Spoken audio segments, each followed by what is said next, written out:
Days that can feel so long. I've been hanging on to a sad love song. Nights never came to dawn. They went on and on when you pulled me out. And before I knew it, I became all about you. I became all about you. And before I knew it, I became all about you. I became all about you.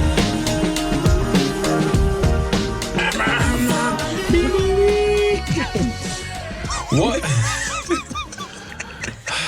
Shit, now we gotta let it roll on the thing. Just cut it together. It's fine.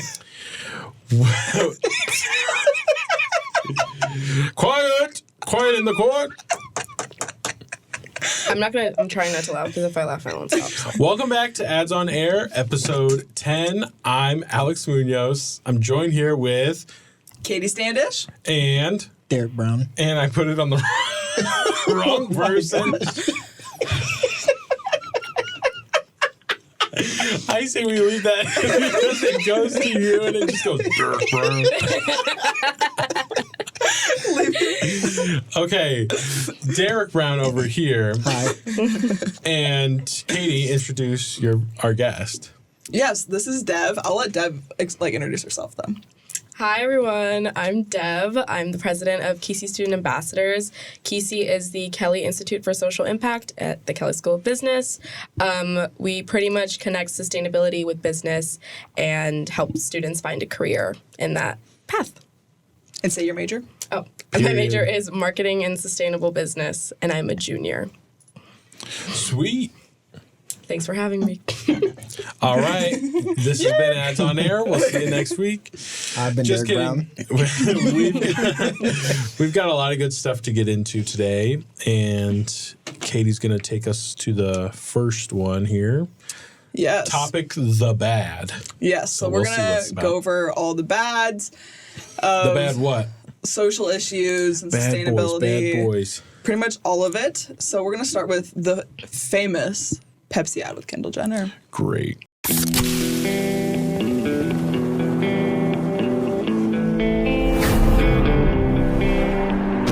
Some said never, but they never done come.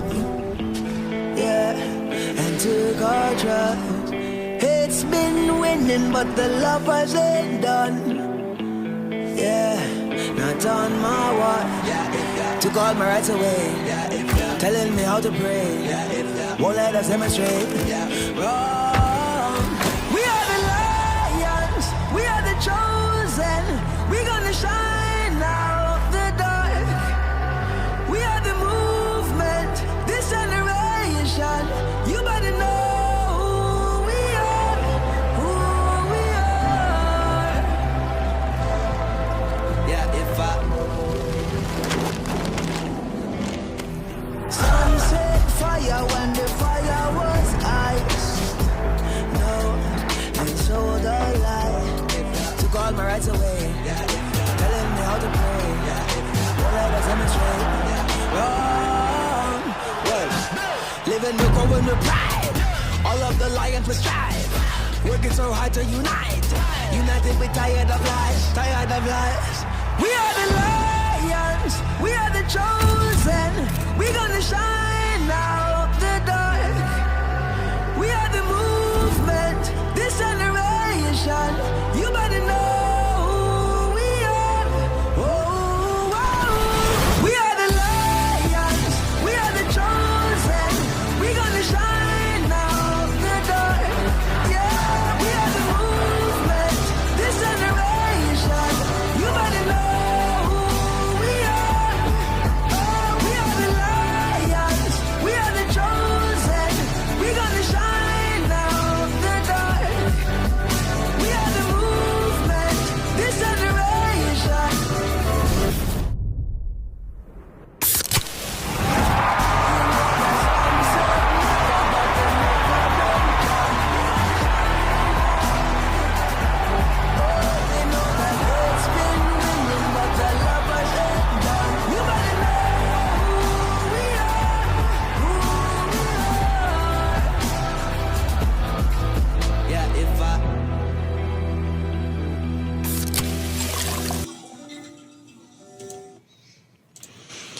God, that takes me back. Yeah. Oh, wow. It just makes me like, who thought that was a good idea? And it doesn't even. I don't know. It's just really tone deaf. Yeah. Yeah, so it was released in 2017. The ad was produced in-house by Pepsi, their content creation team. And then falling out of this, Kendall got a lot of hate, and Pepsi's president was forced to resign. Wow. Really? Dang. Well, that kind of sucks because I'm sure he didn't come up with the idea for that. Yeah. Right. That's what happens. So let's look at these skits. And they kind SNL of skit. turned into SNL, picked it up. Oh, I think I've seen this. We are the lions. We are the chosen. We gonna shine. And that's a cut on rehearsal. Let's be ready to roll in 5. How's it going, Mr. Director? Good. I'm really excited. Oh, you should be writing and directing a commercial for Pepsi. Doesn't get much bigger than that. Oh, hey, this is my sister. I gotta get this real quick. Carrie, hey. Sorry, I can't super talk right now. I'm on the set of this huge Pepsi commercial I'm doing. I know, right? It was like completely my idea, and now they're doing it.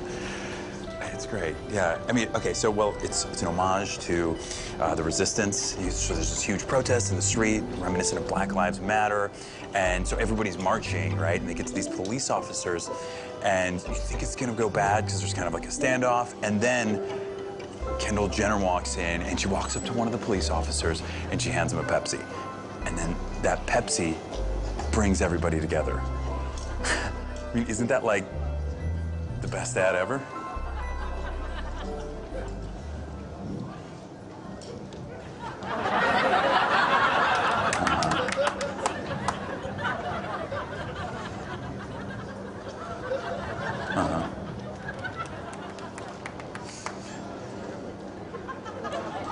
Just sort of tone deaf. All right, guys, 3 minutes away. 3 minutes. I think maybe you just kind of don't get it. Is Doug there? Can you put him on? Dougie Fresh, what's up? Hey, I just want to run this Pepsi commercial by you that I'm doing. Make sure you're loving it as much as I am. The whole thing is sort of an homage to the resistance, Black Lives Matter. So everybody's marching, and then Kendall Jenner comes up to a police officer and gives him a Pepsi. Everybody celebrates. People of every single culture come together.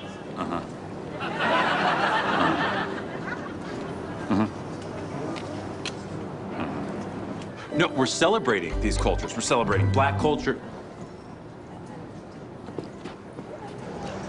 Dancing hip hop. Yeah, but we're also celebrating Asian culture.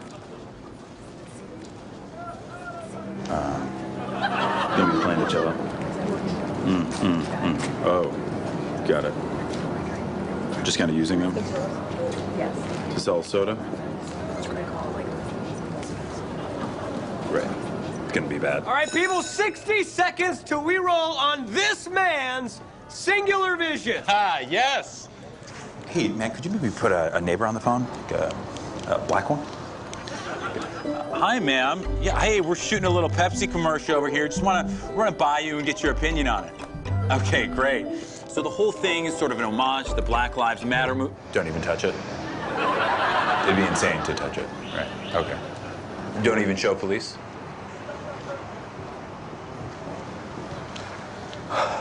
Yeah. What would you do if you were in my situation?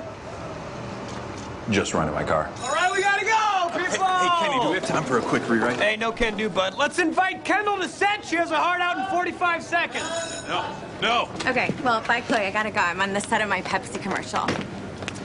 I stopped the police from shooting black people by handing them a Pepsi. I know, it's cute, right?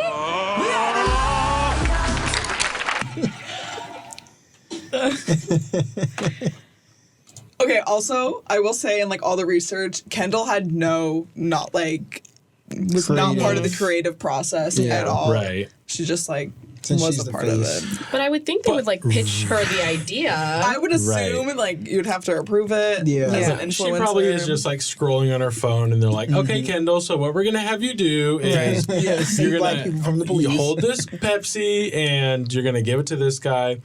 But I would just, even if I wasn't paying attention, like you would think she would open her eyes and like Right. realize, like, why am I giving Pepsi to the police? But Like, on the Kardashians, she was, like, talking about how if she knew what the result and, like, the backlash would be, she would have never done the ad. But, like, Yeah. obviously, Like, it's not like... I feel like she should have gone into it a little bit more. I feel like she was probably just trusting, just like, whatever, if you guys are the experts, if you say it's all right. Right. Yeah. There was also a lot of like memes that came out of this. And it's like, I can't believe Kendall Jenner ended police brutality with white supremacy with a can of Pepsi. Not bad for a girl with no talent. If only, oh gosh, who's daddy? If only daddy. If only daddy would have known about the power of #Pepsi. Oh gosh. You ever just take your blonde wig off and end oppression by handing out beverages? And these are people that are verified saying this. Wow.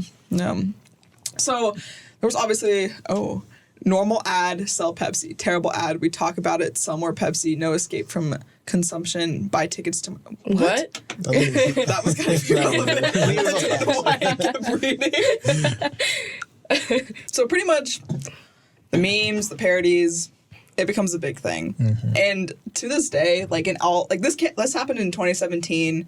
The SNL skit came like 2018, like pretty close after, but like enough time to pass where it can be funny. And the parody was also a pretty like later on. So like years go on and like it's still brought up. And even in our advertising classes, our marketing classes, I swear in like every single class, it comes up somehow. Yeah. And, like, why do you think this ad is studied so much in advertising classes and marketing classes today? I think because it was since Kendall is such a big figure that everyone's paying attention to, that's one of the reasons why this got so much attention in comparison to other things similar to this. And also because it's Kendall. She's huge. Everyone likes to kind of rag on huge celebrities. So people like to carry this 5, 10, 15 years after it happened, so it's easy to bring it up. And also since it is such a big issue, like police brutality, and it's like, since it touches on that, people can still, like, it's such a big thing that's, I don't know if I would say constantly in our minds, but it's like something that's not really like, oh, we just deal with it like for when it's happening and then it goes away. Like, this is something that people still deal with, so it's, everything about it is something that invites it to be reintroduced and re-brought up later on. And I feel like in the last 5 years, like a lot of companies have been talking about like sustainability and social issues, but not really like actively doing anything about it. And so when you kind of put ads out like this and like greenwashing and stuff like that, it kind of like creates that like lack of trust with the consumer and the company itself. And I feel like it's happening more and more where it's really hard for a consumer to actually like connect with a brand because you don't know what to believe. That's true. I know in one of my classes, this was brought up it was a lesson about, what is it, groupthink, I think, something like that.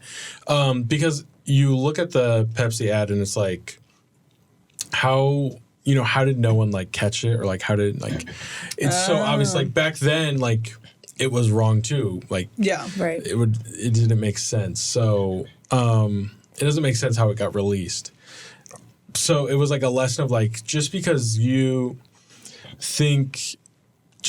able to like pick up on it, there was a flaw in the system itself of no one ever caught it and no one spoke up, like no one, and if they did, like they didn't. It obviously got released, so they didn't have like that much of a voice or whatever.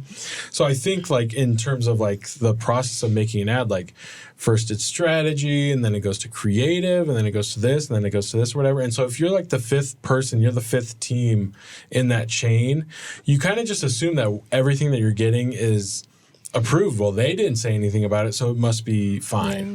Yeah. And I think that's what happened with that one. And so that's what the lesson was kind of about for my professors, like, don't be afraid to like challenge, like when you get a new piece of work, it doesn't matter if it's, 20 people have seen it before you, like ask yourself, is this something like that should be out in the world? And I just wonder all the people who are actually a part of the ad, like the people of color who are a part of the ad, I'm like, did they even, what did they did they notice like it and like, oh, I need a paycheck, so this like, I was thinking that like what could be the a case diversity too. of the team that was looking through these ads were. That's crazy.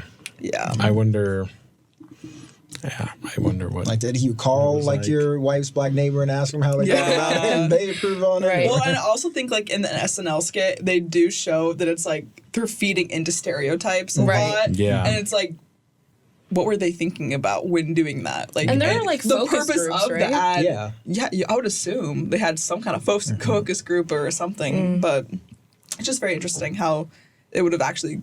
It actually came to market, like, you know what I mean? That they actually I released like it. to imagine that there was like some person who was like getting ready to quit or retire anyways, and they hated their job, and so they just were like, "Let's make the worst ad possible." Let's destroy Pepsi. Right. And, yeah. Okay. Next one, Balenciaga. This one I honestly didn't even hear about until Derrick told me about it. So, November of 2022. This I remember one this bothers being me. a big thing. This one bothers me. Oh, These jeez. photos of children were released. Could you zoom up on it a little?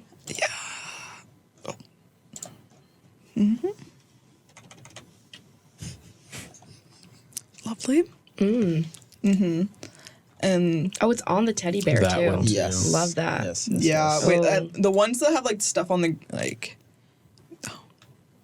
Yeah, there's like just- all the products and stuff. Where's that one with like the? It's like a kid's like playroom. There's this one. Yeah. Oh my like- god, that is so weird. Right? Like it's I don't just- get it. There's like harnesses on like bears, weird. So what it is like This was featured a basically lot too. alleged like what we're looking at is like bondage stuff on like Children's toys. children's toys, like teddy bears and stuff like obviously right next to children. Yeah. Okay, so Oh yes, and then the Supreme Court case. yeah. Yep. Okay, Oh, what there's is a this? Supreme Court case? Oh, like This okay. goes deep. This is goes like goes into the deep. Illuminati Yeah, conspiracy. Okay. Serious. Oh Let's wow. Let's hope my reading skills are good because last one was not good. Okay. Yeah, we'll be quiet and let you read. Okay, the luxury fashion house Balenciaga has apologized over adverts that showed children holding teddy bears in bondage gear and others featuring documents about child sexual abuse law as props. This is the Gift Shop campaign, which is a series of portraits of children by Italian photographer Gabriele Galimberti. It included girls holding handbags in the form of plush bears wearing mesh vests and bondage harnesses, which first appeared in the brand's spring 2023 catwalk show. Balenciaga swiftly apologized for a wrong choice. The brand admitted a series of grievous errors for which Balenciaga takes responsibility over the now withdrawn campaigns, which have prompted furious criticism online and a $25 million lawsuit against the team behind one of them. So the lawsuit campaign was featuring Bella Hadid and Nicole Kidman. So on the... I thought I found some photos. A lot of the photos have been wiped from the internet. Really? Wait, so there are Let me pictures see. with Bella Hadid So- and Nicole Kidman. Yeah, so... So with I remember the- one was they were posed on a desk, like an office desk in like an executive office or whatever. Yeah. And the whole desk was like covered in like papers, like paperwork. I would look up like, yeah. I'm sure they still survive on Twitter. They're somewhere. Yeah, like something like this, but the exact one is not The there. exact one I could not find. This type of vibe with like feet Okay. up on the desk or whatever. And zoomed in on one of the things was what is it about? But It was on a messy desk featured in one of the images. The clutter visibly showed a page from the 2008 Supreme Court ruling in United States versus Williams, a case which confirms as illegal and not protected by freedom of speech the protection of child Oh pornography. my god. promotion of child Yeah. Oh, pornography. sorry. What did I say? Protection. Oh my gosh. See, I told you this is really bad. It's okay. And then the company is now suing Nicholas Day Jardins and North Six, the designer and producers of the shoot, respectively alleging inexplicit acts and omissions that were malevolent or at least extraordinarily reckless. Also, like, oh shit, I lost my train of thought. Sorry. They put out like something horrible and then they kind of like mocked it after getting so much hate for it and like put it in their like pictures or Well, so I read It an was article. all around the same time. Yeah, it was Yeah. two different kind of things, but Oh. also both like around kids and Yeah. oh that's so Yeah. weird. And like, I read some article and it was talking about how the people on set that day thought they were just like props. Like they didn't like look at the papers. They're like, it's props, it's whatever. And like that's what the models all said too after the backlash came out. They're like, we didn't look at it. It was supposedly props and stuff. Right. So like Balenciaga was placing blame on the people like who did the shoot, not them. You guys didn't check it though. But if there's like a Yeah. common theme like that, then there's like something going on. Well, with, like, exactly. And one, Like- I wish we could find the overhead shot of the desk where you can that has the 2008 paper, because it's hidden under other papers and all you see is like the title in the first 2 lines, and it's so strategically like placed to be able to like just read that part of it. Yeah. That it's like it.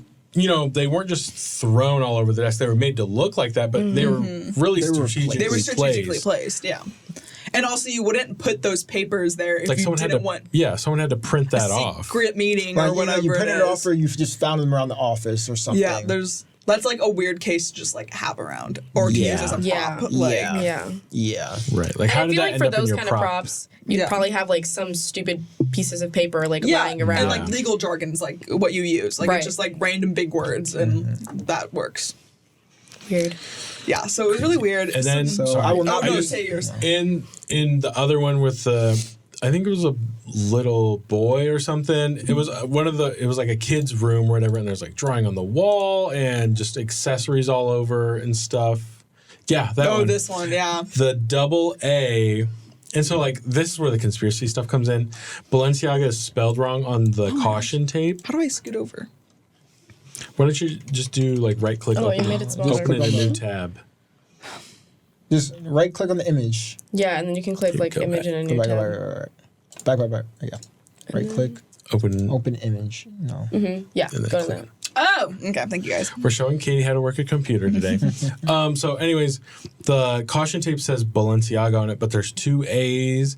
And I think that means it was something, I don't remember now, but it was like something with the devil, or there was a tied meaning to some like historic book or some monster or devil or demon thing, That's the devil whatever, thing.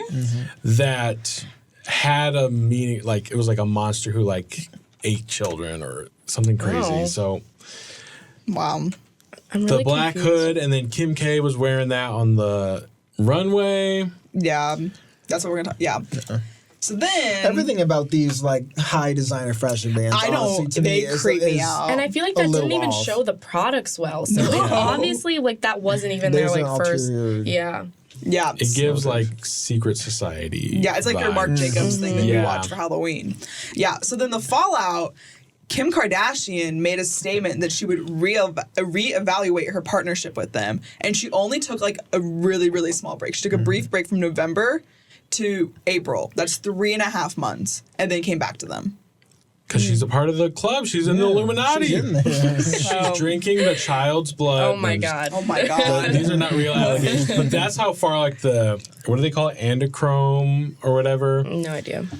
Do we need to get into that? No, we don't I need feel to like get no. No. I feel like maybe not. That's a slippery slope into like craziness, Yeah. tinfoil hat. But Okay. my realistic thing is they're probably throwing a lot of money towards her. Oh, for sure. Because she's why would definitely she one not, of their biggest. Like, Yeah. otherwise, I didn't she would realize just she cut was still with ties. Balenciaga. Yeah, no, she's still with them to this day. Yeah. Interesting. I will no longer be purchasing it. I could never afford it anyway. So. Derrick was I definitely the can. I will no longer. biggest customer. I but was one of the big stockholders. Yeah. It Right. sucks that he had to After throw out his this- whole wardrobe. Yeah. Okay, so have you heard of this before now? I had heard of the children's one. I didn't hear about the Supreme Court one or the devil one that you showed at the last one. No. Yeah, I feel like I was kind of in the dark about this because then when Derrick sent it to me, I was like, oh, like how did I miss this? But I'm also not really into the fashion industry, so I'm like, maybe I overlooked it, you know? Like it came across and I was like, Yeah. I don't care about Balenciaga. I'm pretty sure I saw it on like one of the Instagram infographics. Oh. Yeah. I'm pretty sure got like an alert. I remember I was An like, alert? Balenciaga. He's actually not buy their They clothes. sent out a bat signal. They're like, children need help. Children need help. Balenciaga's hunting children. Lock your doors. No, and like a Wall Street Journal. Or I remember I was laying in bed, and then I spent like an hour going into the like conspiracy of it. Yeah. But I didn't realize there was like a whole conspiracy theory. I just thought it was like a bad campaign. That's probably what it really is. But how I don't fun know. is it to assume that it's I mean, if it's like a High common fashion are theme with like the sketchy. Supreme Court one, that makes me think Yeah. twice. I'm like, why is it Yeah. in there like twice? Yeah. Okay, so do you think it's Balenciaga's fault or Yes. Who else is? The parents. Well, they're claiming it's like the producers, that the people on stage set, the the people. stuff. Okay. But like, because they're like the ones who staged the models, like the children models, and did the like Supreme Court stuff. But I think the company should be held responsible. Like they're the ones who hired these people to put together the set. Yeah. And don't you think that you would check the set and like give the approved, like thinking to like how we run, how agencies run, how anything runs, like you make sure the client's Yeah. satisfied with whatever you're doing and they have input on it. And are you kidding? It's Gucci, it's Balenciaga. These companies are so strict because they like Right. to have that aura and Yeah. they like the certain look or whatever. They're so strict. There's people on set telling them like, no, move that, candle 2 inches to the left. Like you're telling me that the whole, even just, okay, let's take away the document, all of that stuff. Even the fact that we have a kid standing on a couch with freaky teddy bear is that's crazy to Yeah. me. And so I think, Because it's not a kid's toy. Yeah. That is not a Right. kid's toy. And why are kids involved? that's the my thing. thing. I thought it was Yeah. a kids campaign I at blame first. no. Yeah, Balenciaga's because like- it's not for a the kid's kids. line. No, it's like, it's just weird. That's I weird. blame the parents of the kids. The parents of the kids that are Yes. selling their kids to this. I don't Yes. even know if I blame Yes, them yes. though, No, they because just I want then blame, their it's I like, blame the break. brand. No, when you It's- see your they're kid ma- wear they're making holding, ends meet. holding BDSM, no. your kids on it. Well, they're probably in the other room with refreshments and stuff. they- like, Yeah, I don't think They parents get- are going through the props at their kids Yeah, modeling. But like, Yeah. if my kid is modeling something, I'm in the room, and if I see that, I'm like, Right. okay, we're gone, we're done. I Or think leave they it. just see email come from their manager and says Balenciaga, and they're like, sweet, this is how my kid takes us to the next level with Yeah. his This is career. how my kid pays for my designer stuff. Right, yeah. They get a discount after this. Okay, so Balenciaga also has like a bad history and rep with like everything. Yeah, And that's what I'm saying. Like, it's, they took a really long time to cut ties with Kanye West after he misbehaved at their show. It wasn't like he just misbehaved. He misbehaved and like had a big what did like. he do? I don't Yeah, remember what is this one specific. I think he had misbehave? some like hate speech at one of their shows. Like he was a runway person or whatever and was supposed Right. to be, and I think he misbehaved. And Taylor, I'm they gonna let you took- finish. they took like months to cut ties with him.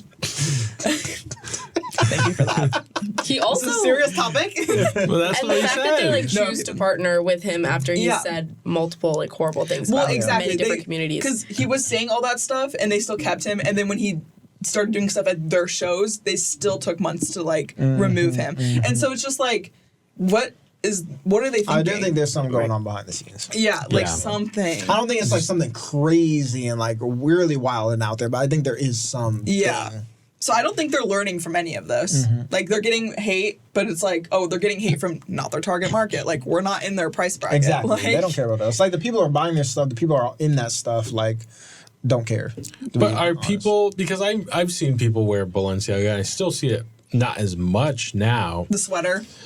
Like sweaters. Yeah, just different stuff. Or I those, only like knew their shoes, the ones that look like socks. Right. Oh, Those are like the ugly only things that I could be like, oh, those are Balenciaga. Well, they have like that Obama design kind of. That's like, instead of like Obama, like there was a 2008 thing. It was Oh, I like know what you're Obama, talking and it had about, like yeah. that little wave. The kid or was whatever, wearing that in red, the white, and hoodie. blue. Wait, pull it Oh, up. really? The Obama He was shoes? wearing Look it up in the- Balenciaga Obama. Balenciaga. Balenciaga. I don't think they're I spelled shoes. everything wrong. But I told you I spelled everything wrong. No, I don't think that's what it is. Do the Balenciaga hoodie. Maybe just do red, white, and blue. I don't know if it's actually. Is that it right there? Anyways, I've seen a decrease in people wearing it, but I feel like people It's right there, still- like that red This? one. No, the red one. Yeah. This is it. women's looks like a political campaign, yeah. I say Oh, Obama, it does but kind of. Where does Obama come in? It does kind of. I just I say guess it Obama was his because campaign. I remember Obama had something like that. He was wearing it. He was wearing the That would be Balenciagas? conspiracy. No. Just the logo, just the campaign logo. This is just Interesting. like a mock campaign. It does kind of just. It's just weird. It's like a kill race shirt. It's like someone like at the voter place where they're like vote, vote, vote. That's what they would be wearing. But it says vote instead of Balenciaga kind of thing. Interesting. I think they've always had this vibe. I think a lot of luxury brands just have this vibe, and I don't like their vibe. Really? Yeah, I don't. Most luxury brands, if not all of them, It's so I'm not a fan of. demonic and Yes. like It's just so scary. Yes. creepy. Yes. Like Yeah, the you need to celebrities who, watch like, the sell episode their where we soul. talked about Marc Jacobs and their campaign. Like even them trying to be like all happy and stuff. Yeah, that's it's what scary. I thought it was. Did you watch that? No, but I've No. just always liked Marc Jacobs Daisy, like Yeah, their perfume. exactly. Oh my gosh, that's the Exactly. ad. Exactly. Bad. What's up with it? Have you seen the one where it's Have you like seen Daisy, Midsummer? Daisy, Daisy? Yes, I have. Does it not give off those vibes? Okay, but I feel like that's a Watch it in this light. Yeah. Okay, we'll do. Watch Watch our it. Halloween Yeah. episode. Watch it. We'll Thinking of watch your Midsummer. Halloween episode. Okay. That gives me Midsummer vibes, like they're about to kill me in broad daylight. Yeah. Oh. With smiles I on just their wonder faces. Sacrifice you. It's Yes. like not just kill you, sacrifice you. Okay. with smiles on their faces. Yeah. I think The rich like kill But they're the just poor. like girls flowers in running my through like the body. hills. Yeah. Yes. yeah. Yes. Okay. Yes. Maybe. Okay, I'll watch your episode. Daisy, It's- Daisy, Daisy, Daisy, Daisy, Daisy. Oh Marc gosh, Derrick, I'm Jacobs. scared now. Okay. Marc Jacobs. I think Balenciaga did it on purpose. You Hot think? take. I think I don't think they got canceled on purpose, but I think they continually pushed the bounds further and further. Like I'm bad. not I was like surprised. any I'm publicity not is good surprised. publicity. Yeah. Yeah, because I also wondered if they even lost money from this. Because in every article, they didn't talk about any money lost. Versus like in the Pepsi articles, they're like, oh, they lost so much money, like blah blah blah. Like, and when Wait, we're gonna talk about Subway. but like, wasn't Balenciaga doing the $25 million lawsuit, or those were the actors, the models? they were being sued, but I don't think they. I thought Balenciaga was suing the team. Oh yeah. They're suing the team. Yeah. So maybe that's how it's much they They could honestly be they're gaining suing. money. Yeah, if they, yeah, too, if they yeah. end up winning that. Yeah, no. I think again, their target audience is into this dark, like demonic, like stuff. So like their target audience is probably fine with it. It's probably like they're probably kind of like this, or this is like the brand they're into, so they're probably fine with it. Yeah. I don't know. Not a fan. Me neither. No. Yeah, Even we're- like certain celebrities, I like stay away from. Yeah. And celebrities who like sold their souls to the devil. We're getting That's like into conspiracies. Yeah. Thank you, Derrick. The ones that wear Balenciaga. Let's talk about more kid stuff. Jared Fogle. Subway. Oh! That was a transition. Yeah, it was. No, it is. It is. Yeah. Wait, what did you say? I didn't Do you know what You know who Jared Fogle did? is? What did he do? Okay, we're gonna learn. Okay, we're gonna learn. So Subway. Then go ahead and say the transition again after she learns. Yeah. I'm Yeah. gonna, All right. okay. So This is going to be the Subway. end of our last episode. And you said it beforehand, too. We're canceled. We are plan this. cancelable. I'm scared. Okay. Guys, I'm not trying to be on your cancel list. Oh my gosh. No, it's not. Every The time podcast it's all isn't the just the microphone. characters in it. Oh, We're okay, got raising it. awareness. Next Right. episode is gonna have a whole new cast of folks. We're actually off the air. Right? Gino's like, Gino's you guys, gonna be it's like, not you. cut it. Ads off air. Okay, so Jared Fogle, a man who claimed to have lost a bunch of weight eating only Subway sandwiches. So Subway brought him on as a spokesperson. What? It's just funny. It's like And then- Delulu. Yeah, and then also he did. I don't know what it was. He was on for like 10 years or something. 15 years. Oh, yeah, I don't know. So then in July of No, that's how long he was 2015. sentenced. Now I see. And so Now I get the transition. In 2015, he was arrested for child pornography and other sex charges, and he was sentenced 15 years. Fun fact about Jared: he graduated from North Central Indiana.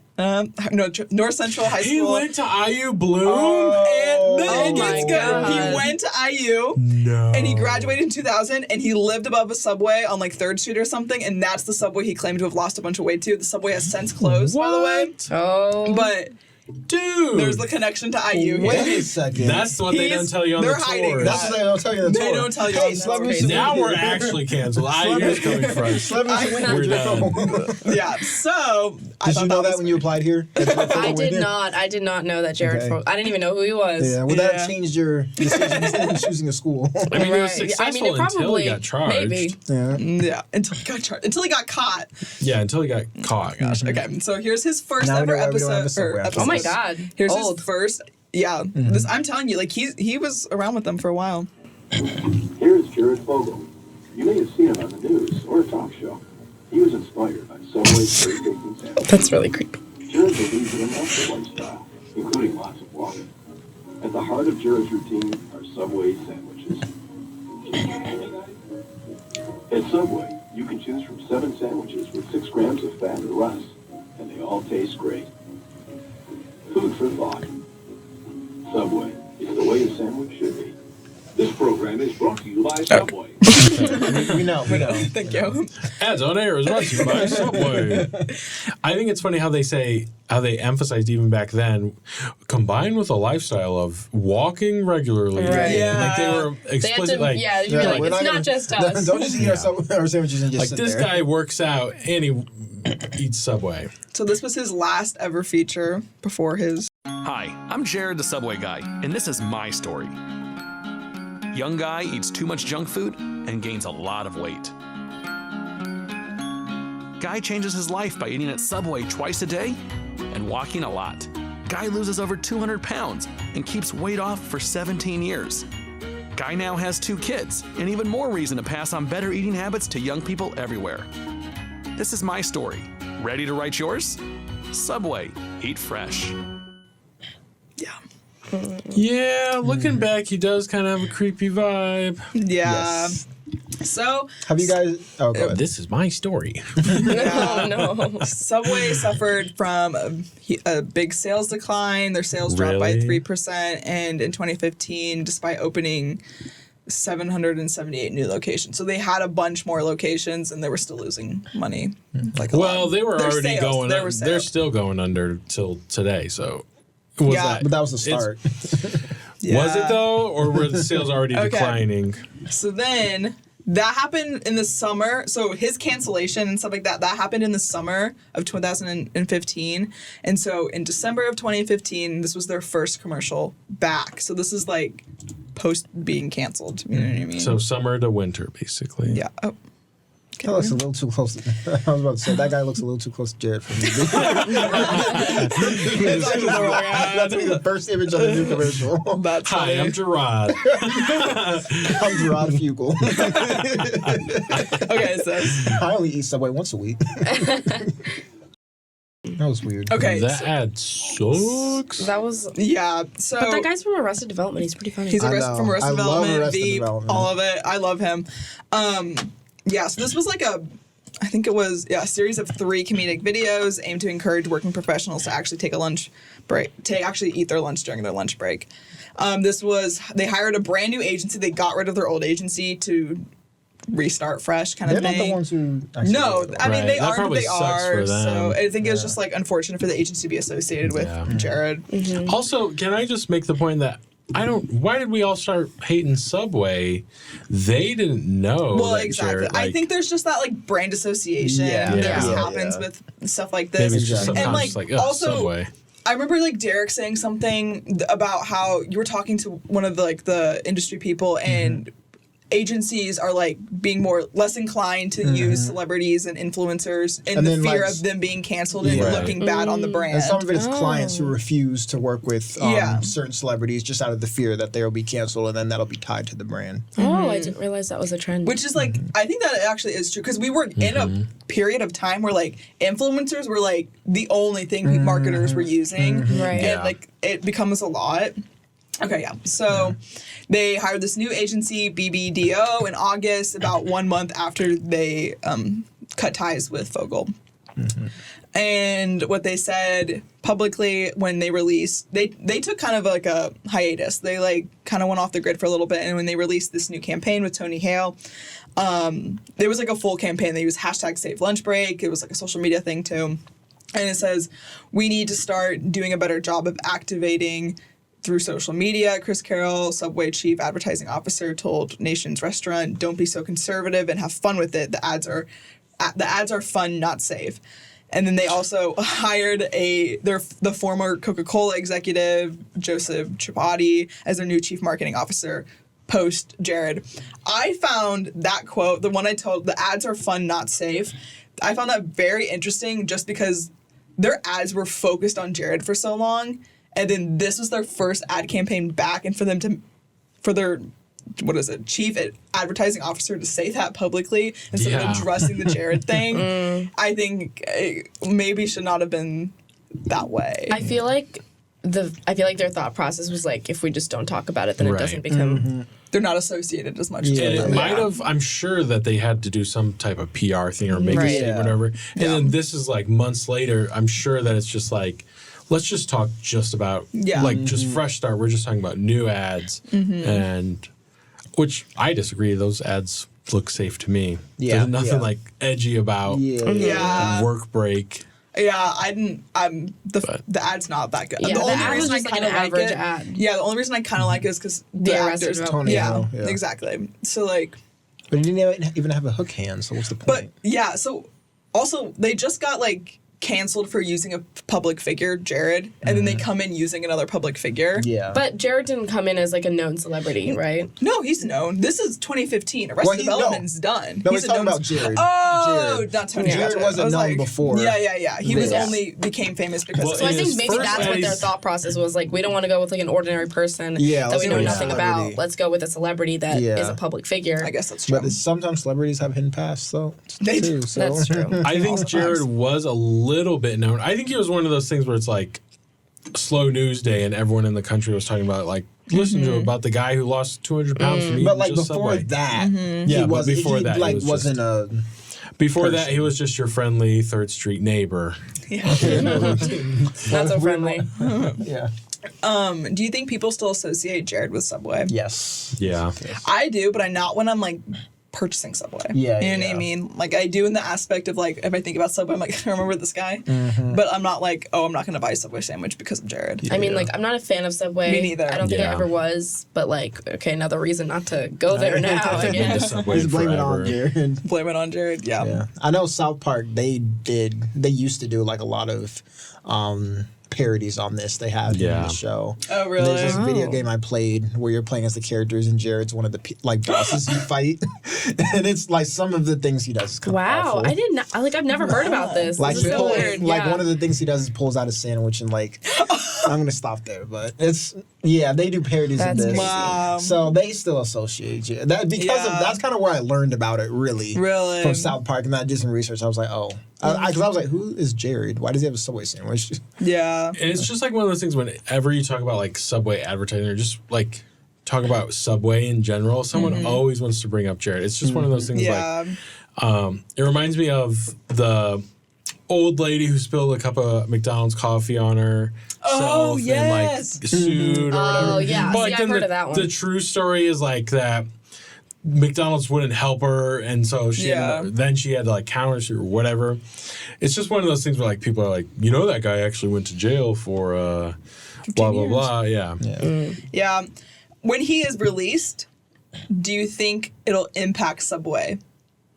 I mean, are they gonna take him back on? I don't think they would take him back on, but do you think like Back in black. what is 2015 to 15 years? That's 2030. 2030. So 7 more years, guys. 7 more years, unless he gets like parole or something like that. You never unless know. he's being good. Imagine like he think walks into a so. Subway and orders food. Well, I'm saying, like, do you think when that happens with like the way social media takes things, you're gonna be like, oh, Jared left. Yeah. And then do you think like Subway will be trending again, maybe in a negative or bad Maybe. way? I think it's going to be trending in. I don't know if that's going to impact their sales. I think it could increase it because I think it's just going to bring awareness to Subway when that happens, to the brand itself. Or do you think it'll bring up like old past? But that's, like, how negative? is like Subway going to be relevant still in 2030? If it's like declining right now, That is so That's when it's like Toys R Us. really It's not honest. actually a Like, part that of it is so- anymore.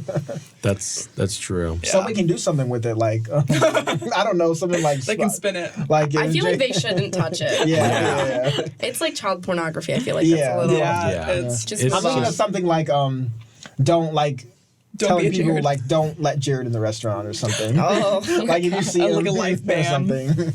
Yeah. I don't know. I could totally see it trending at like the day that he gets released. Or Right. I whatever, can see could the memes see, already. Like, Yeah. And that's not good for Subway. no. Okay. Burger King's Women's Day tweet. Do you guys remember this? I don't think I saw this one. Was it about something being in the kitchen? Yeah. Yeah. Women Oh. belong in the kitchen. I found. Why is my other stuff not linked? There is a Burger King tweet. I remember I was a Twitter person. So when this is And then they added something after it. yes. If they want to, of course. So what it says. I just remember scrolling on my timeline. We have to read it for the listeners. We have to read it for the viewers. So the original tweet is "Women belong in the kitchen." That's it. Period. Nothing. Period. Nothing else. And then like right after. They reply to the same chain, if they want to, of course. Yet only 20% of chefs are women. We're on the mission to change the gender ratio in the restaurant industry by empowering female employees with the opportunity to pursue a culinary career. And then they wait 2 hours and they respond again. We are proud to be launching a new scholarship program which will help female Burger King employees pursue their culinary dreams. I think what they were trying to McDonald's do. UK, by the way. I want to give them the benefit of the doubt and be like, they were like, this tweet is horrible. It's going to get a lot of attention. And then we're going to, but like the thing is, no one's going to pay attention to that. They're going to attach onto the thing that's bad. Yeah, well, so this was posted for their International Women's Day, like the national holiday. And they have they have this like long print ad. This explains more because the tagline "Women belong in the kitchen," and then it's followed by an explanation about their scholarship that they're offering. It grabs your attention. It grabs your attention, but like not in a super, super negative way. And the tweet needed more follow-up. Yeah. So it was just like taken. They should have done "Women belong in the kitchen" and then like 2 spaces under in the same tweet. Yeah. With everything instead of doing a whole separate tweet. Or like link to their scholarship or something. Well, like you said, you see the print ad right next to it, and it gets your attention. You see it across the restaurant, and you're like, "Oh my gosh, what are they talking about?" Yeah. And then you go read it, and it's like, "Oh my gosh, they're so good." I think they're trying to do the same thing with Burger King or with Twitter, but putting more text on it would have ruined that like shock value effect. Or whatever. But I just think they forgot that you can retweet.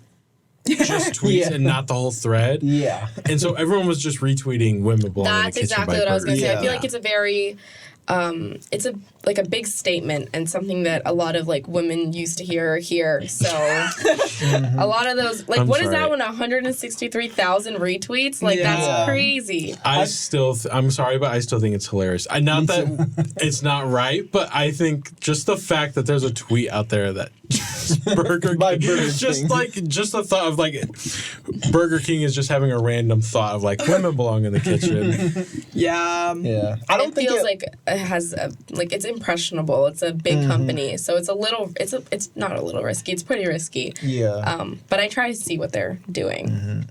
I think to Alex's point, I think they still could have avoided. They could have kept the shock value while avoiding this. While again, like putting like a 2, link to 3 something, spaces, a link to something, like, 2, 3 yeah. spaces under it. So they first see "Women belong in the kitchen." The rest of the tweet is like after it, putting that in capitals or something. Right. I feel they still Link could would have have been gotten good. that. I think a link would have been. But 2 separate tweets just like gives people room to like say, "Hey, they put that and then realized it was bad and added this," and then they were like talking with their PR team for 2 hours, like, "Can we get the scholarship approved to justify this?" When you retweet something, I don't have Twitter, so when you retweet something on Twitter and you like click on the tweet or whatever, if someone like had retweeted it, would you be able to see like the whole thread underneath it? If you click on it, I think so. Okay. It's changed over time, but like if I were to retweet this, it would come up with like my name up there, and I could say like something about it. So I could say like it's like a quote tweet. So I could say like, "OMG Burger King, you're so crazy," and then it would just be like then the Burger King logo with the circle around it and say "Women belong in the kitchen."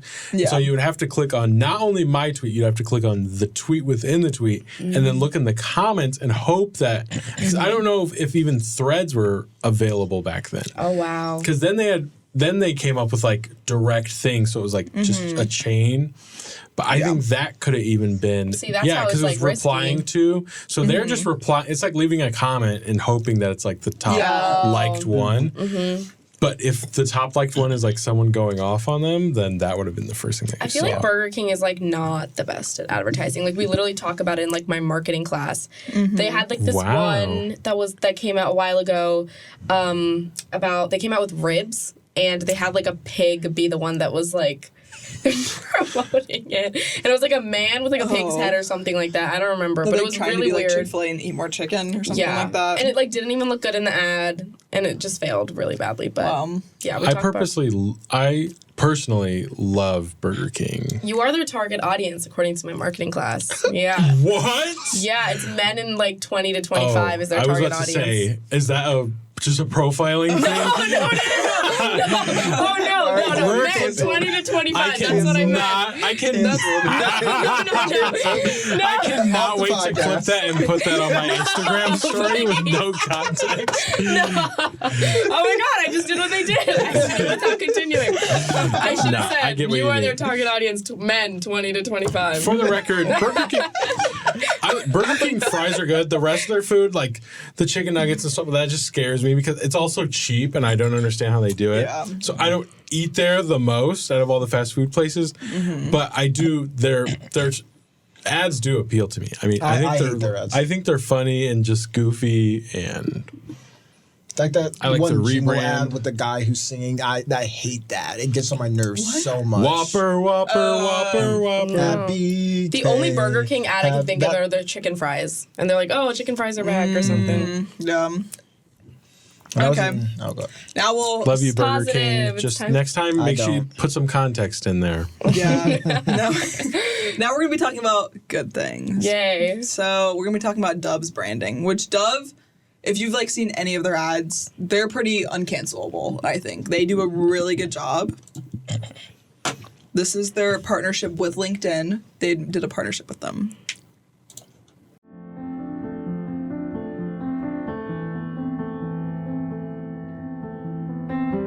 I've definitely felt that I was discriminated against because of my hair in my workplace. I have to attend court sometimes, and judges will look at me differently based off of my hair texture. There were times when I was asked to straighten my hair. My hair does not dictate how I perform. I love wearing my hair the way that I want to wear my hair, whatever that is. Black hair is professional.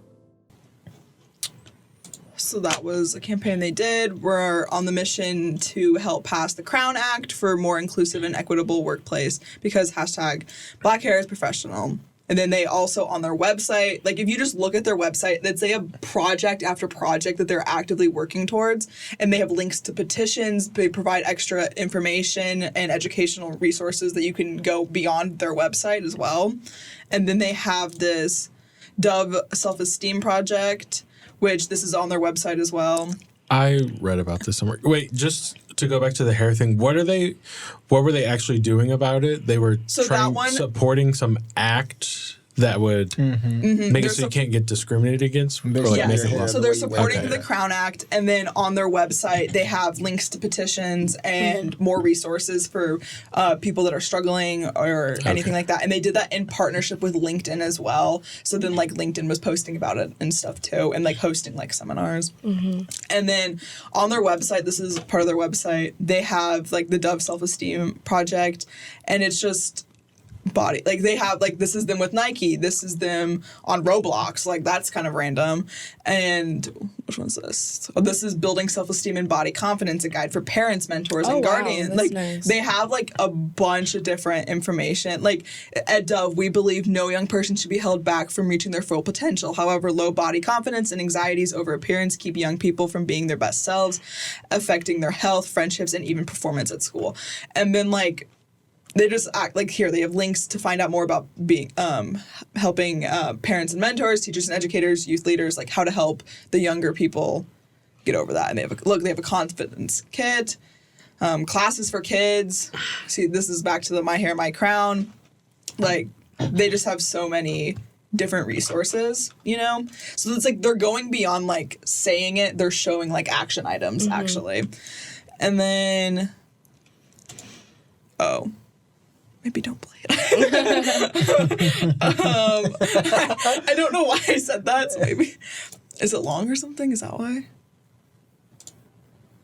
Oh, that's why. Oh, okay, yeah. It's like, it talks about like self-harm and stuff like that. Okay, yeah, I remember why I said that now. So we're not going to play that because it's a little sensitive. But I highly suggest looking at The Cost of Beauty, a Dove film.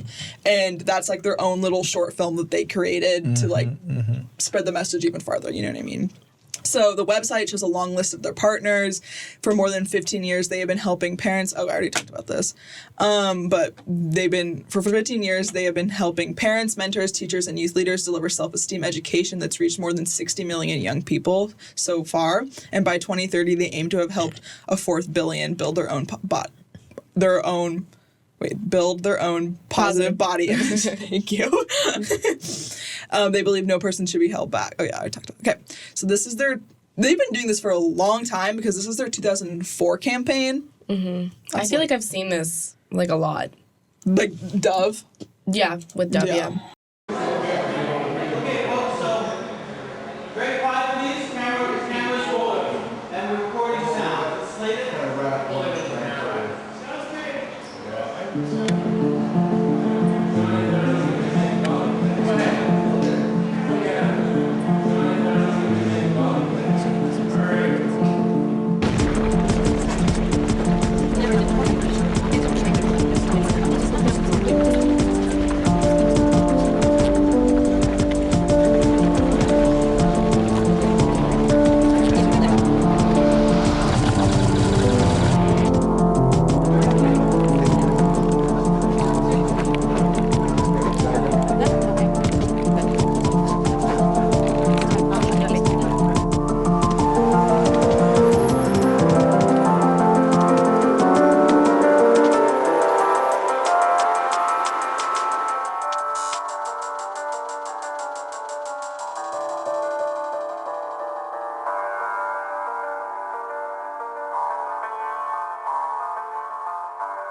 See, so that's like in 2004. And I feel like that was a different. Yeah, exactly. That's way ahead of the game. What is this person's YouTube recommendations?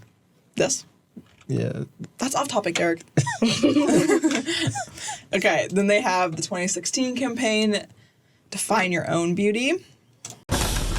They said I was too pretty to fight. Now she can't fight. You're gonna mess up that beautiful face. They said I was too fat. Only skinny girls can dress well. On me regarde la tête aux pieds. Comment peut-elle être avocate? They said I didn't dress for my age. They said my nose was too prominent. They said I was too masculine. They thought the catcalling was a compliment. He said, you can fix those teeth quite easily. Boyish and ugly.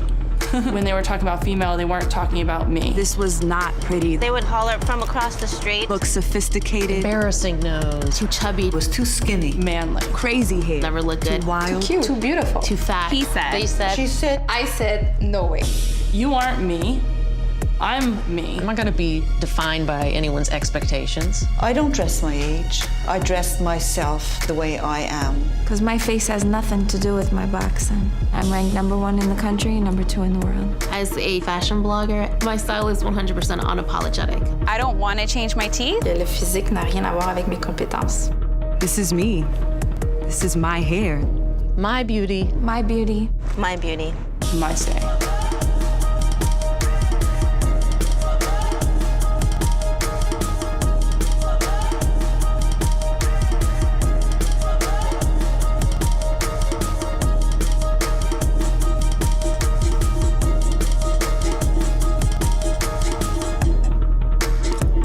I loved that.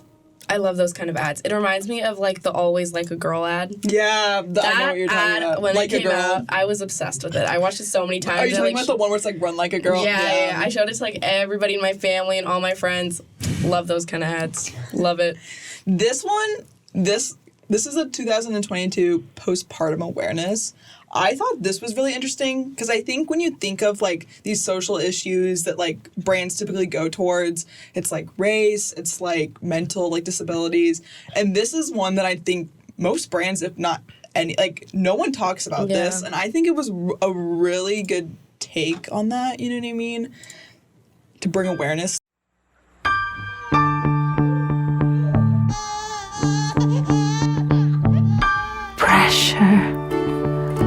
pushing down on me, pressing down on you. No cure is for under pressure that brings a building down. Splits a family in two, puts people on the streets.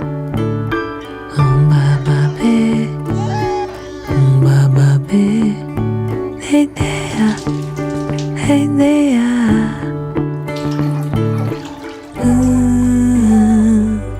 Pressure pushing down on me.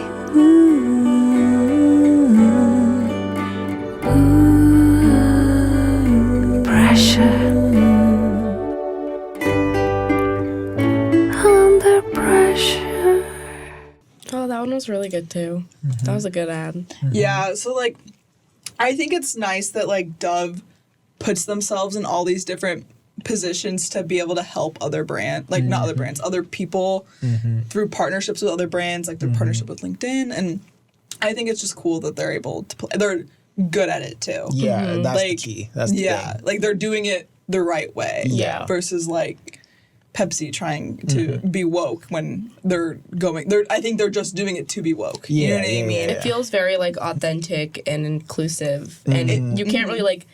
I'm sure that's not perfect, but you can't really pick it apart. It's like it's that, especially that last one was really nice. Yeah, because it's like maybe it's not the best ad, but the message is really good, and I think it just really shows through it, like how powerful it can be. Right. Yeah, and I like how, like Pepsi, like the product itself is not necessarily tied to it. Like obviously Pepsi does nothing to do with race, and Dove has very little to do with some of these things. Maybe some more than others, where they still found a way to be helpful. Like maybe it's not saying, "Oh, our product is," trying to force their product into it. Yeah. It's And not they're like saying, as a brand with some sort of pull and influence and power and money, we can do something. To Right. help. It's not like, oh, showering with Dove soap is gonna like make you have the best postpartum experience. Exactly. Yeah.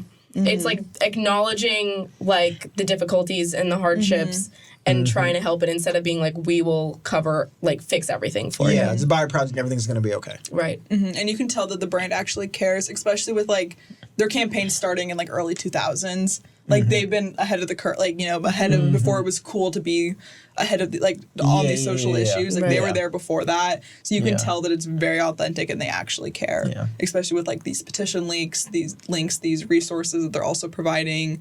I mean, all the stuff they're doing for kids, like self-esteem, like that's like crazy. I also like how they don't just stick with one thing and only focus on one thing and ignore everything else that's going on and that's happening. They're like, no, we can help this too. We're not just gonna pick one that's the best for our brand and stick with that and ignore everyone else. I feel like their like overlying theme is like self-esteem and stuff, but they focus on different kinds of women, different kinds of people that and the different things that they go through, which is I think really nice. Yeah, I agree with all of the above. The thing I'm wondering is, where's the guy stuff? This is all, even the hair thing, that could apply to guys, but there's no guys in the ad. Postpartum, I get, I mean. Let's look at But. Well, I know for me personally, I use Dove because my mom buys it and suggests I use Dove so they just need to body get to wash her too. and they'll get to me by extension. So. Yeah, maybe I was kind of thinking that like maybe they just think, I think guys don't buy soap. I mean, yeah, they have men care. This is their... They have specific Our Dove men's, I think. Our campaigns. Our campaigns, yeah. Celebrate Black Dads, that one's for men. Okay, so maybe it exists. It's just not as Fatherhood popular. documentary. Nope, very short compared to the one on the girls was like scroll. This one's like, good job for being a dad. No, that was the self-esteem. See, this is the one that Youth leader resource. This is the one that's it's the same, I guess. I think It's it's just- kids more than us. They do focus, I think. Okay, a lot so more is there on- one There's a man. male? That's a kid. That's kid. Like Is there one? yeah, the whole thing Black is on Dads. Go back kids. to the Black Dads. Is there one grown man on this page? Well, this No, is this this is about kids. This is about kids. There should not be a There's man. grown women down at the That's bottom. a mother. That's a mother. Where's the father? Okay, where's the father? They have a dad's campaign. Okay. I'm just saying. Also, Okay, their real convenient target- self-esteem. That's a stereotype in itself. Self-esteem, and there's only women on the page. But I think that's the need. Like, a lot of women have low self-esteem, and Dove Men Care is like different consumer. Like, obviously, they than have their like soap regular and all Dove. that, and deodorant and different stuff. That's true, but there you go. Paternity leave. Men's skincare. Maybe they're just doing what they see. All I'm making is an observation. No, I get what you're saying. And I'm not saying the other stuff is bad whatsoever. I just think it should be like there should be an equivalent, or it should all be the same. See And I'm these? not seeing a equivalent. See, you go to the men's page and you click on the link. That's not the and men's women page. pop This is not, up. That's this not is the not the men's men's page. page. This is not the men's page. I'm It's the looking Nike at their page. campaigns. It's the Nike page. This is. Oh, this so is- this is all Dove campaigns. These are all their Okay. campaign, all their recent campaigns. It's Girl Collection, Hour with Her, Beauty Portraits. Women get told. I think that's the need. I think that's their target consumer, and that's the need. And I don't really. I mean, I'm sure there probably could be more men's campaigns, but I don't. I think they're talking. I mean, do I agree that? I mean, we use soap too. A lot of Dove's profits. I always saw them as I've used it my entire life. I've always seen them. And if you're gonna, it's one thing if you just want to be a women's brand, then be a women's brand. But if you're gonna take up half of the men's deodorant aisle, the men's soap aisle, if you're gonna do men's stuff, you're just not supporting half of your customer base then. Yeah, but at the same time, I Even do if think that a lot of is half of your product line. I do think a lot of men don't make their purchasing decisions based on of like how the soap brand associates themselves. I think they pick.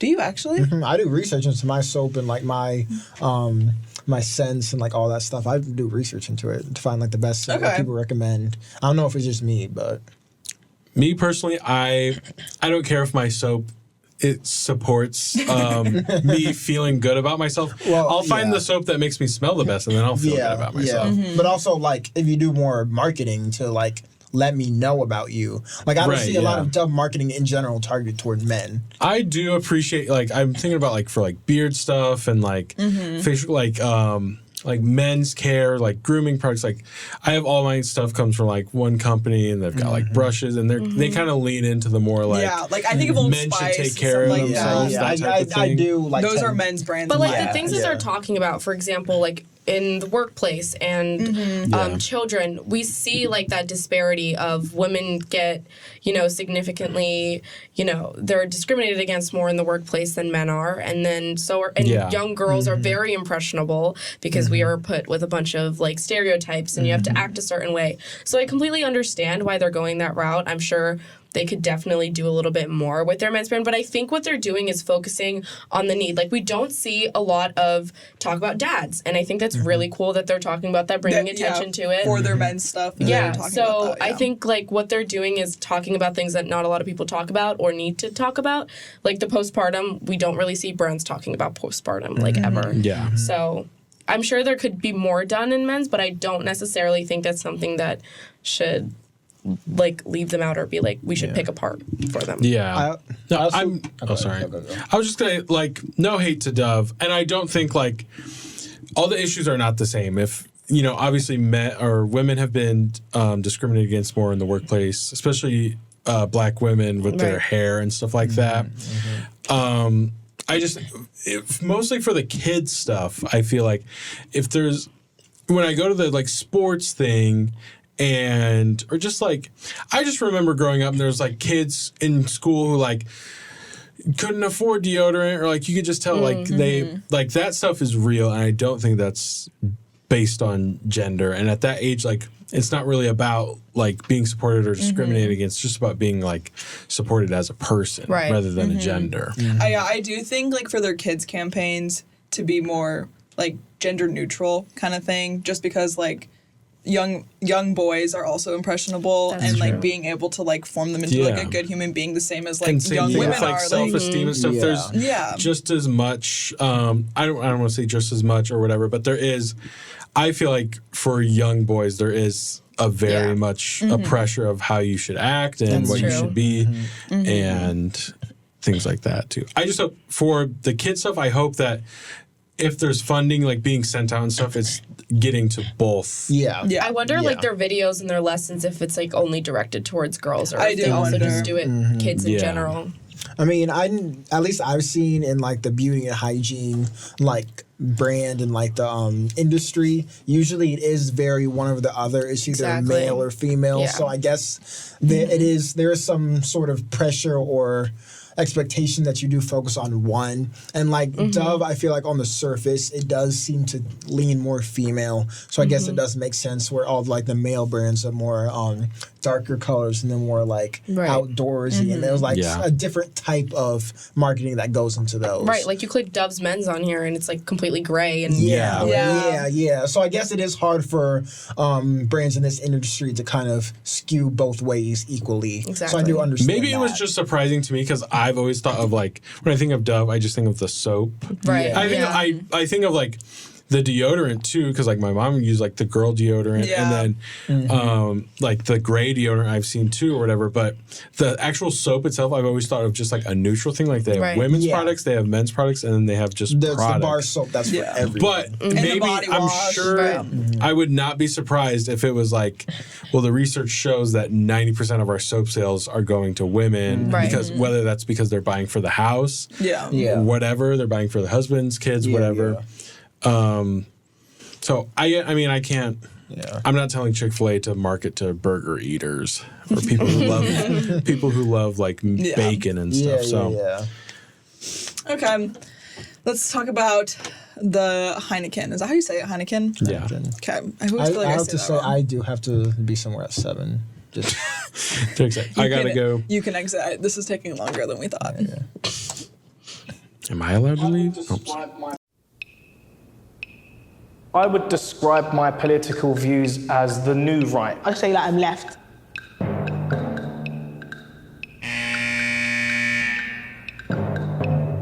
Feminism today is man-hating. I would describe myself as a feminist, 100%.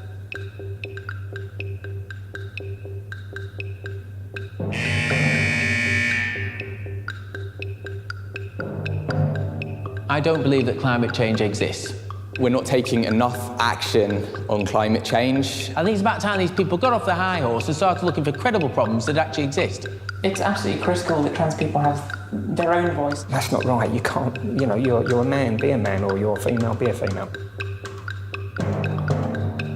Women do need to remember that we need you to have our children.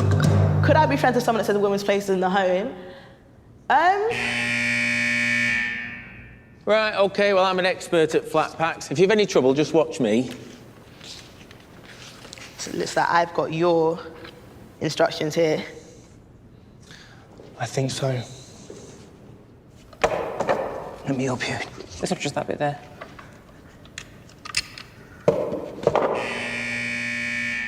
Describe what it is like to be you in 5 adjectives. Okay, frustrating. Dedicated. Opinionated. Lucky. Ambitious. Offensive. Solemn. I have ups and downs. Strong. I want to say attacked. Misunderstood. Name 3 things you and I have in common. We're both male, we're both confident, and we're both loudly spoken. We know each other better than people who've known each other for 10 minutes should. You seem quite ambitious and positive, and you've got this really, got a glow. Do you know what I'm saying? Your aura's pretty cool. I'm sensing, are you former military or something? People have said that, but there is no history. So are you then? Ex-military? Yeah. If you're ex-military, I'm very proud of you already. Well, so I grew up in a bit of a rough state. I've experienced homelessness. I've known what it's like to have absolutely nothing. Yeah. So yeah, I'm definitely most grateful just for life. We've only just met, but I think you're the sort of person that would listen to me and we'd have a discussion rather than argue. Yeah, you could hang out with, man. Let's go. My chance. Goodness sake. You're right, mate. Fitter than I look. Perfecto. Oh, yeah. There you go. So basically, I think we just built a bar. Yeah. Okay. Here. Each take a bottle and place it on its corresponding markings on the bar. Attention, please now stand to watch a short film. Feminism today is definitely an excuse for misandry, man-hating. If somebody said to me that climate change is destroying the world, then I'd say that is total piffle. So transgender, it is very odd. We're not set up to understand or see things like that. I am a daughter, a wife. I am transgender. I feel like the battle for feminism definitely isn't done. The fight is never going to be over, if I'm honest with you. You now have a choice. You may go, or you can stay and discuss your differences over a beer.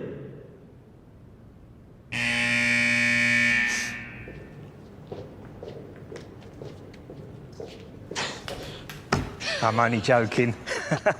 You're happy for a second then? Well, I'm having a drink. I'm having a drink. Yeah. I want to discuss. Beer. Yeah, beer and discuss.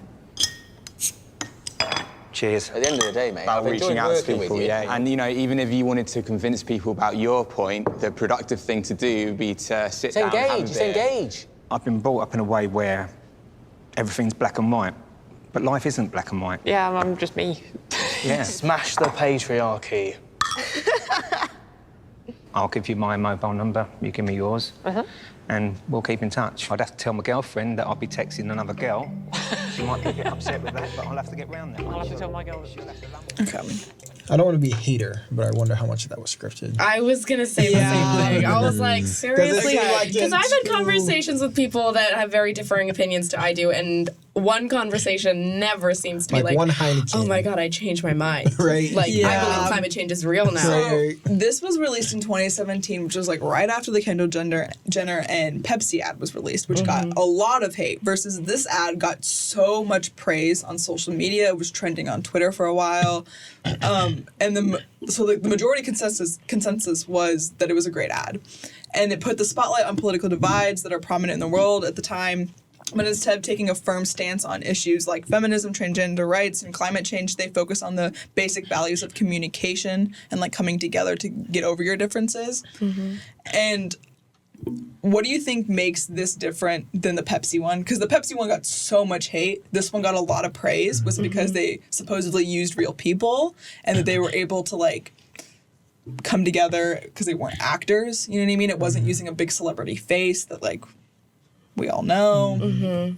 I think personally, part of it was that they didn't suggest that their drink alone solved everything. Pepsi ad, give the cops a Pepsi, everyone's fine. This one, it showed a little bit of them talking, they did something together, they built something, and then the Heineken was more of a vehicle for them to have a conversation. Yeah. Like, they could have had a conversation without the Heineken. They would just add the Heineken in because, of course, that's what the ad's for. So I think that was part of it. Like you said, it was seemingly real people. I still think there was some scripts going on in there, but whatever. Seemingly real people know, like, actors or actresses or big faces or names trying to, like, jump in on it and, like, use that as well to kind of push it forward. So it did have more of an air of realness to it and authenticity. I think that's me personally why I think it seemed less performative and less like flashy and taking advantage of the situation to like for your own personal profit. I think that's what Pepsi really did. It felt nice, but also I feel like the people that were in that video knew they were in a Heineken ad. And so, like, the idea of, like, being on camera, making sure, you said something right, I don't know. It feels really nice to see that, but is it realistic and is that what happens in real life? No. But I think compared to the Pepsi ad, obviously it's a lot better. Less flashy, not taking advantage of like what other people are going through, less performative, but I don't necessarily am like, oh my God. Wow. I'm not like moved by that. I agree. I'm not like moved by it or anything, but I do like that they took the approach of it feeling more like a social experiment versus like them forcing them into something, which it can also be like compared to like a car commercial when they used to do those kind of car commercials where it's like everyone's blind and like they're like, oh, reveal that it's a car or whatever, you know what I mean? And they're giving their quote unquote honest opinions. But it did feel more like they were coming together for like a group activity, like, you know what I mean? They were working on something together. They were able to like talk to one another without actually knowing their political beliefs, without their backgrounds and stuff, but to build that relationship before, and then they have it like kind of revealed in like a bigger way, and to have that like realization kick in. Because I do think like that part is more authentic versus like how they respond afterwards. They are being videotaped, so even if it is real, like, or like not scripted, they're still gonna like put on a little bit of a persona. But I do think the like basis of it is like an awakening kind of thing. Yeah. And whoever like you know what I mean? Like, oh, they do have a different belief, but like they were so cool. They were helping me with this. They were in the military. They were like, you know what I mean? Like, I do think that was a good way to like bring awareness to the differences and how you can come together. Yeah. Yeah. It reminds me of like Derrick and I said Jubilee video. I think that's how you say it. It's like step forward and you know, they have a bunch of those. Yeah. So it felt less like an ad and more just like a Jubilee video with a paid promotion at the end or something. Okay, yeah. But you're so right about like just manipulating your answers either knowingly or just, you know, even if it's not malicious, just because you've been on video. Like, I wonder if they asked you know, beforehand when they recorded their responses of like feminism and climate change and stuff like that. I wonder if they asked a whole bunch of questions like that, or if they literally just asked that. And so, like, if you record that and then you go in, and now you're like working with like a girl or whatever, it's like, oh, I wonder what I better like pay attention, like play nice. I mean, those Jubilee videos kind of like prove the point. Like, they almost never come to a consensus. Right? In Yeah, those, they always and hate they're each having other. like big discussions, talking about points. So like. It's not going to happen in one conversation. No, over Heineken. And the guy being like, "Oh yeah, I'm gonna like text you and contact you." Please. No. Please. He was walking out and then he remembered he was on camera. No, that's exactly what I thought. I was like, he was not gonna come back, but he was like, "Oh wait, this is ad." They said definitely be out of this. For a second, I thought that was like real. Like I was like, okay, like. This is I real. believe it now. This is a realistic that video. is very true. They should have left that. They should have just let him walk away and then kept the rest of him being nice. That's true. That would have made it more valid, I feel like. I would have believed it if there were like more experiments and like some people walked away and stuff like that. Like, oh, you're showing me like all three people that you filmed decided to like come to a consensus. I do agree with that. Yeah. And I also think they're selling the experience of having a beer or whatever, like the conversation with the beer, and good conversation with a Heineken. Yeah, exactly. So, okay, let's talk about Hellman's food waste. Okay, this is their 2023 Super Bowl ad. Actually, let's watch their 2022 Super Bowl ad first. Hellman's wants to tackle food waste, so naturally, they hired this legend. Don't toss that. You can make grilled cheese with that bread. Not on my watch. You can make potato salad. Grandma! Don't throw away that spinach! Make a frittata.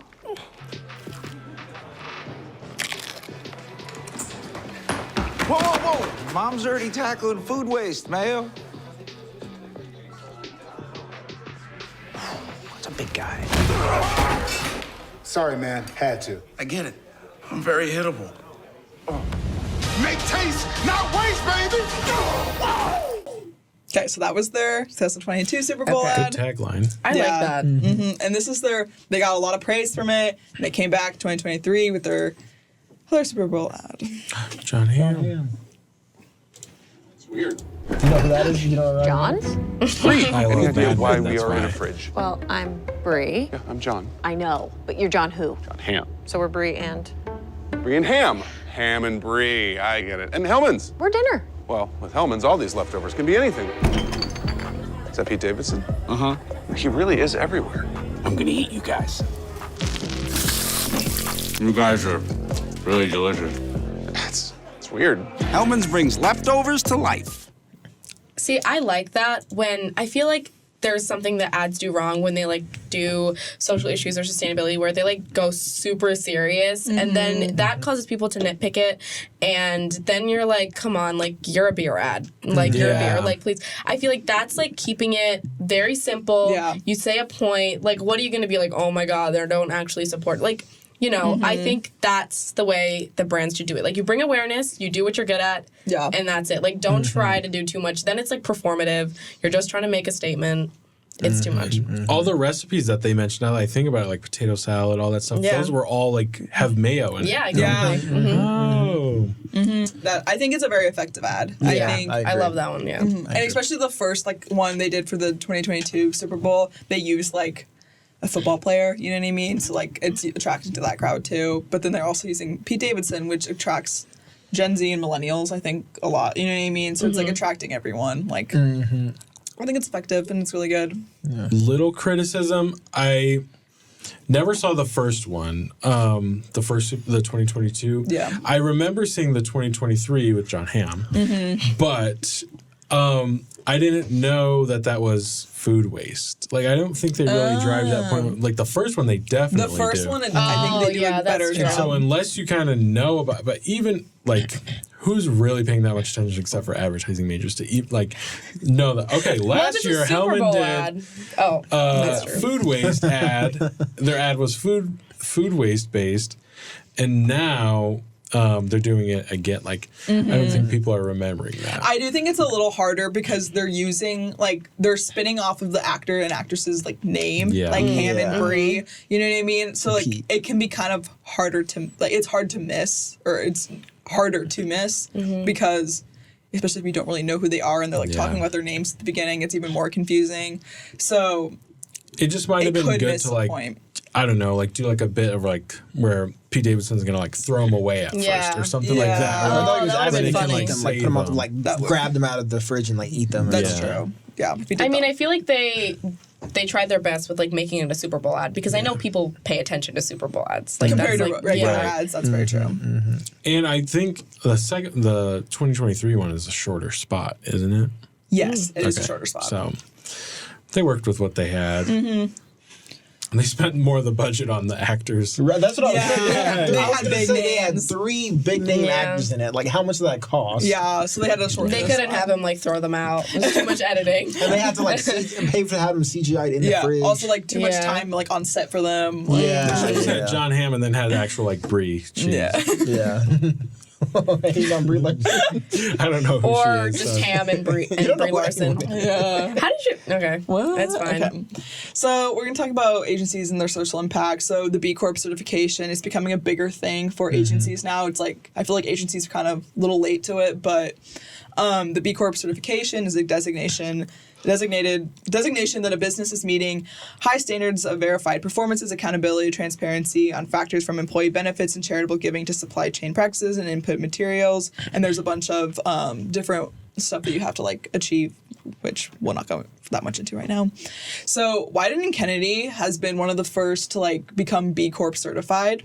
This happened in April of 2023, which was very recent. And they teamed up with outside experts in sustainability and corporate responsibility. So some of these experts include emission measurement and decarbonization specialist Zivaro. Do you know this, Dev? No. Okay, you're my specialist. And Climate, a company that helps responsible businesses offset their carbon emissions that they cannot avoid.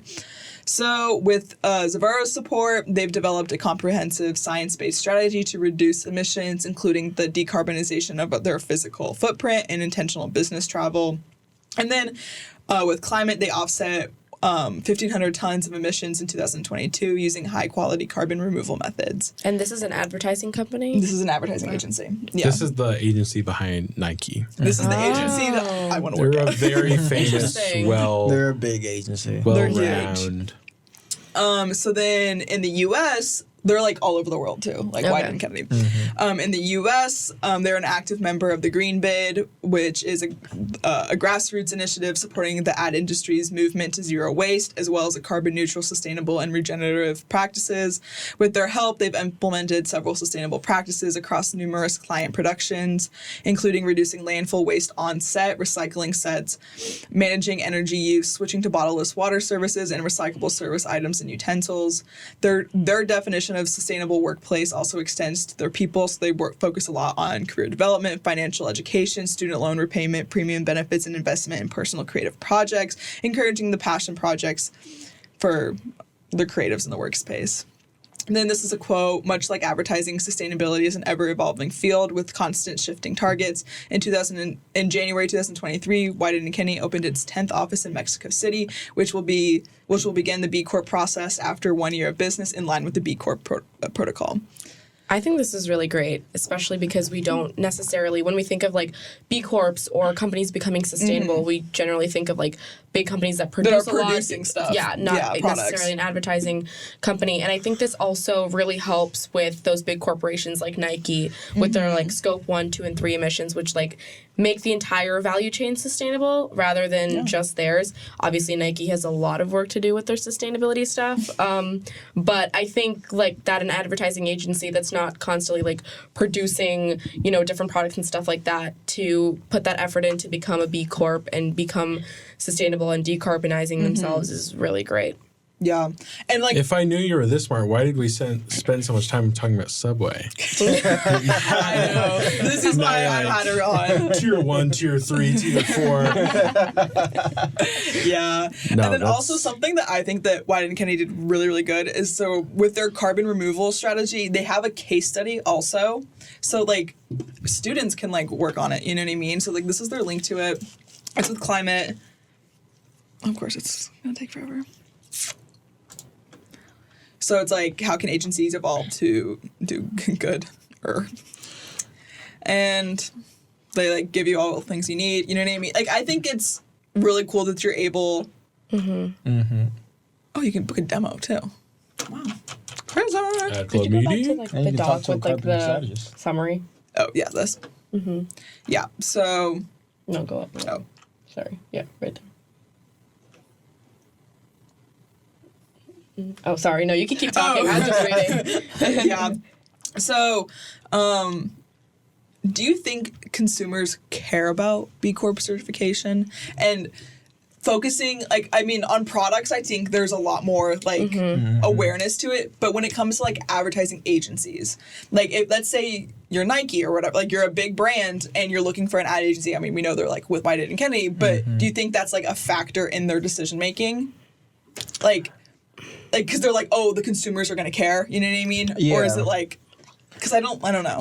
I think it depends on the brand. If it's a brand that either has had, if it's a brand that needs to care about that, and like all brands need to care about that, but if it's a brand like either our consumers will care about that or we need to make sure we keep that in mind for our company and our brand, then that will be more of an issue. But if it's a company that doesn't really, in terms of a business sense, need to care about that, I don't think they'll take that into account. Yeah, see, like, I don't think that I, as a consumer, have ever, before buying a product or even while researching a product, have ever been like, who's their advertising company and are they a B Corp kind of thing. Is it nice that they are a B Corp? It's great, because now we're getting to the point where like we're running out of resources so much where they have to kind of care about it, because eventually it's going to come back and affect them in their production, like how much resources they have to produce their material. So it's it's really great that they are doing that, but I don't think that consumers are looking at, oh, this is a brand I really like, who is their advertising agency and are they sustainable? Yeah, most consumers, from people that I talk to, is they don't even know how advertising works. Like, they think, like, you see a Nike ad, like, oh, Nike made that. They don't understand the whole, like, process. Yeah. I learned that from Katie. Yeah. So I taught my roommates about it. I mean, it's not like you're born. No, I didn't know that until, I want to say, high school or something. Yeah, until you were interested in it. Yeah. I forgot what I was going to say. I don't think it matters to consumers that they're agency. Oh, what does matter though? Like, why is it a good, if it doesn't matter to consumers, and I don't think it matters to brands either because they know that their consumers don't care. I think the biggest benefit to a place like Wieden Kennedy is their ability to hire people. Mm-hmm. So let's say Katie comes in and she has a like stellar portfolio, which we all know will be the case. Thank you. But she cares. Finally, a nice thing comes out of his mouth about me. That's true. Friday on Calls wasn't a nice thing. But you care so much about the planet, and you find out that, like, because this is true, like, big pharma. Mm-hmm. It's true with companies like Shell, BP, like oil companies and stuff. People will leave their agency job or refuse to work on accounts that have done stuff with, like, oil or big pharma. And so I think it's just, like, a seal of, like, you know, getting the best people. Like, also, a great way to get the best people. That's a really good point. Doesn't it help you get clients as well? Because, like, every company now wants to seem like they're sustainable. Like, you know, I mean, especially Nike, I guess thinking about that again. So I think that being like, oh, yeah, our advertising agency has, like, experience, you know, decarbonizing their, like, footprint and stuff like that. So I think that's really great. I mean, we see, but, like, also having that, you're also, like, wary, again, about greenwashing, things like that. You know, like, BP's whole, like, advertising campaign about being green and things like that are, you know, like, they kind of coined the term carbon footprint, and that was probably from their, like, advertising agency that, like, helped them do that. And they are, like, obviously one of the big reasons that we have climate change. But so things like that. So it's obviously a very complicated issue, but I do think that it will help them get clients. I'm not sure about consumers. Yeah. Okay, for time, we're just going to skip down to... Was that the person? Yeah, that's why I'm saying we're going to... Yeah, you can go. I'm just going to ask this last question. Do you think the ethics of these campaigns are leading factors, or do you think it's just these campaigns are for PR? Like, is it the ethics behind it? Like, oh, we're going to do good, we're going to do whatever? Or is it to get employees? Is it to get consumers? I think we talk about this a lot, too, in my sustainable business classes. The only way that we're actually going to be sustainable and companies are going to be sustainable if it's profitable, because that's what a corporation is for. So, bye, Derrick. Having good PR. See you tomorrow. Having good PR, you know, like...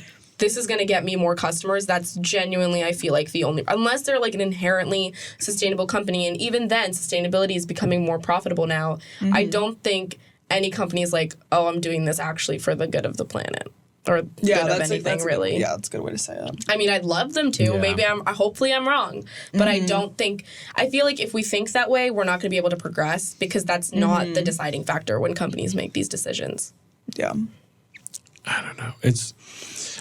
Do I think that 99.99999% of companies actually care about racial inequality or climate change or any of those things? No.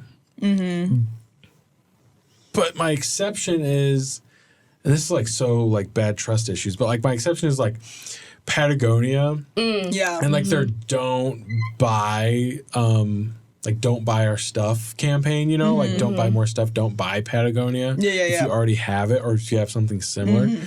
Stuff like that where it's like so clearly like black and white that's like mind-boggling. Like how can a company even say that? Yeah. That's I believe them, but then I'm like, is that just some long-term strategy of like when your other jacket eventually breaks down, you remember Patagonia? Yeah. A company's a company. I don't think, there's no way that I'm like, I don't think anyone's sitting around saying, how can we save the world or whatever. It's just about what do consumers care, what does the market care about, you know, what's it this year? And most of them, that's how they sit down. I don't remember who I was just talking to. It might have been like a guest speaker in a class or something, but they literally sit down. Yeah, it was a guest speaker. They sit down and like, this lady, I don't remember what company she was from, but they sit down. She said they were like, we sit down, the executives sit down in July, September-ish.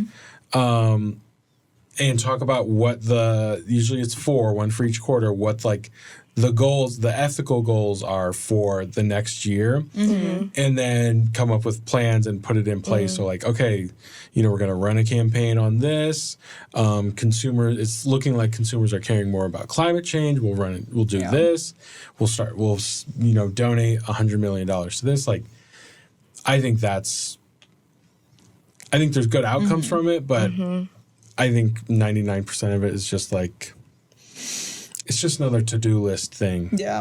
I'd like to think the companies that are like inherently sustainable, like one that I'm thinking of right now are like beeswax wrappers instead of like this, instead of using like saran wrap. Yeah. You like those companies might actually care about, their impact their impact and stuff like that. But at the end of the day, you're not going to produce something and sell it to a consumer without wanting to be profitable. Yeah, that's right. And in my ethics class, that's what it always comes down to. We're like learning all like the theories, the shareholder theories, and it all comes down to like benefits the company in profit terms. You know what I mean? Like they can only value what the consumer wants so much.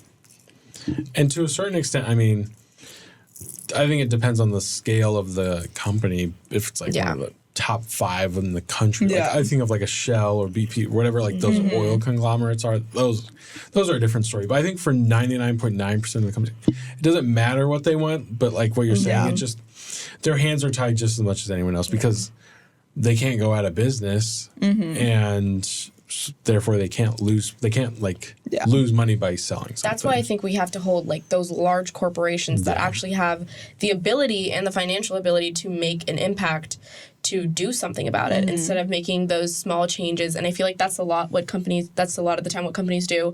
They make a tiny little change and then like blast that out in like a gajillion different ads. And then so everyone can forget about, child labor, all those things. Yeah. So, we have to think about all those things when we think about the advertising and corporations and stuff. But yeah, smaller companies definitely, they're probably not thinking about sustainability and things like that.